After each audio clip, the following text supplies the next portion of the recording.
La fidélité divine est une consolation pour ceux qui demeurent fidèles. Solennelle pour ceux qui entendent la voix de Dieu.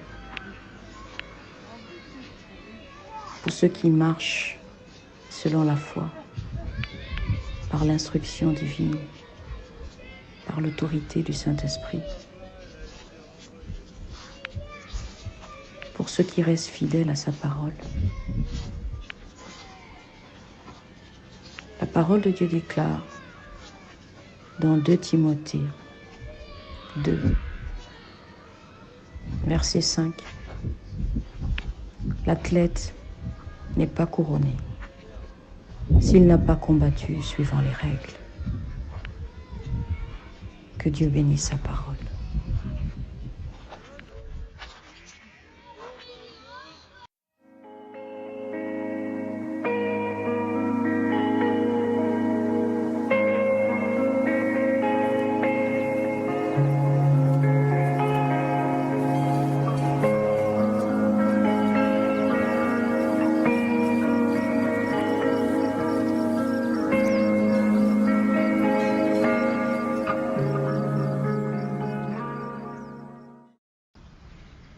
La bonne conscience est une faculté, un témoignage à notre être. À propos de la droiture ou du caractère erroné de nos actions. Une bonne conscience signifie que nous n'avons pas offensé Dieu et sa volonté. Voyez, bien-aimés, le salut est personnel. Tous ceux qui prétendent marcher par Christ doivent être dans leur vie publique comme dans l'intimité. Enfin, dans l'intimité, vous savez, c'est entre Dieu et vous. Mais dans votre vie publique, vous devez être sincère envers les frères dans la foi. Et souvent, il est important de se poser les bonnes questions.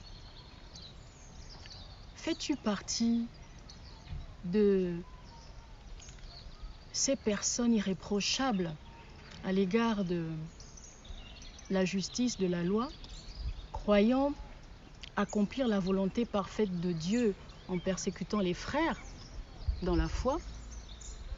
Oui, bien-aimé, quel est ton engagement? Quel est ton engagement vis-à-vis de Christ, à travers Christ? Quel est ton engagement?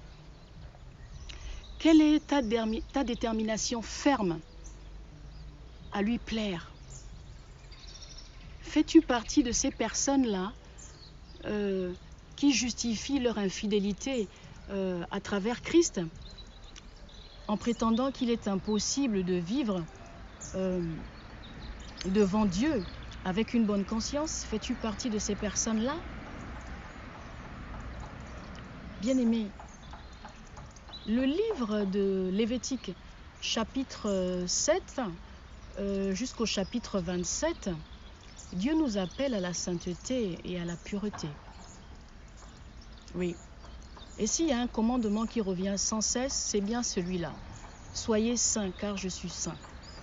Moi, l'Éternel, votre Dieu. Bien-aimé, avoir une bonne conscience devant le Seigneur est possible.